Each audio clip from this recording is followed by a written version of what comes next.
Welcome to Cold Water for a Thirsty Soul podcast by Rita Kurtz. June 26, 2020. Oh, Karen. Karen, please. Pure Karen. Stop embarrassing yourself, Karen. Just stop it.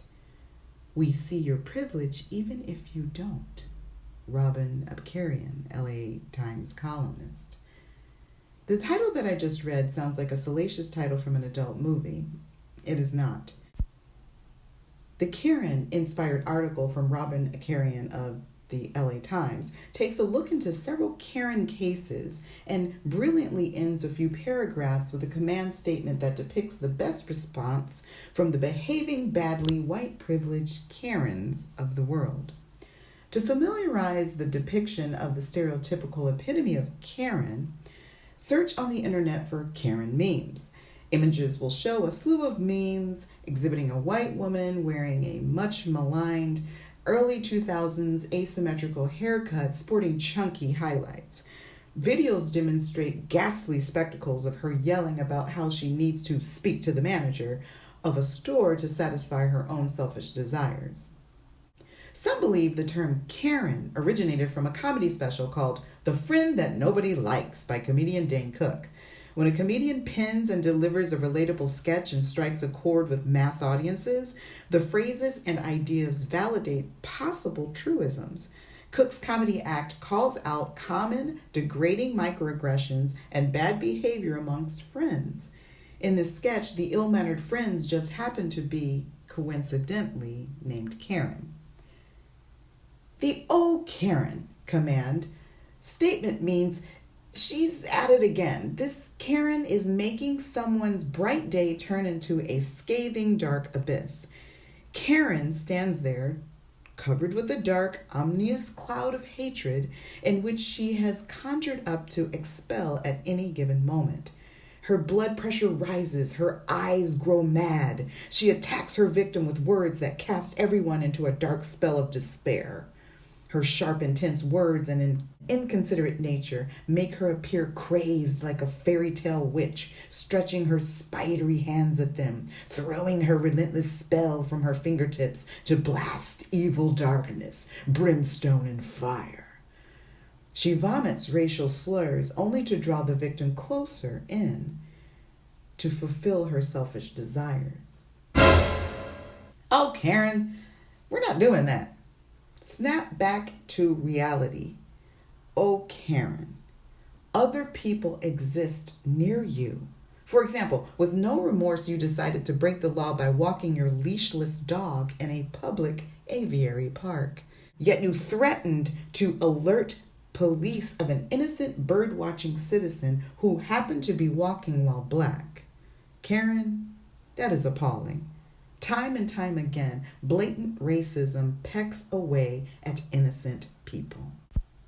The Karen Please provides an excellent command response statement after the Karens of this world display annoying bad behaviors. After Karen does or acts in an unfavorable or insensitive way, the best response would be, Karen Please, as it is almost a plea to say in a calm Willy Wonka voice, please, Karen, don't do that. You are not thinking rationally. Are you hurting others with your irrational behavior? Stop. Karen, stop. Now, the pure Karen has the embedded belief of absolute and self-righteous power. A pure Karen wants to win no matter the cost. She plays life like a game of racially biased chess, where she feels privileged to be the white piece making the first move. However, she doesn't realize this exposes her moves, allowing the black piece the ability of judicious planning to make the next sound move. Her cunning steps exploit the deeply seated racial anger, egotistical emotion, and boorish attitude that she holds. Pure Karen may as well yell, "Huzzah! Off with their heads!" when she corners her subjects into a checkmate position because of her uncaring attitude. This self-righteous Karen forgets the global crisis and the welfare of others. Her refusal to wear a face mask in public is an inconsiderate gesture, but pure Karen would be the first to call out others for not wearing a protective face mask if it was self-serving. Citizens from around the globe are emerging from the coronavirus pandemic, at a glacial pace nonetheless, so be patient, pure Karen. Risking your own health and the health of others by failing to follow global orders to protect our adored senior citizens and our precious newborn babies from contracting a deadly virus is a pure Karen move. There is a double entendre should a black woman become Karen, hence the white privilege. In black form, Karen becomes the loud African American woman that can't be tamed, leading to possible imprisonment, or even worse, death. Should she spew selfish obscenities like white Karen, the punishment does not fit the crime. The Karens in the news were not reprimanded by the law, only recorded to make silly viral memes that bring awareness. Educate yourself, Karen. The human genome is mostly the same with only a 0.0001% variation. Therefore, we are 99.9999% identical. We are all scared of something, and we all have bad days. But we all have the choice to avoid turning into a fairy tale witch. What happened to brotherly love, patience, self-control, and kindness?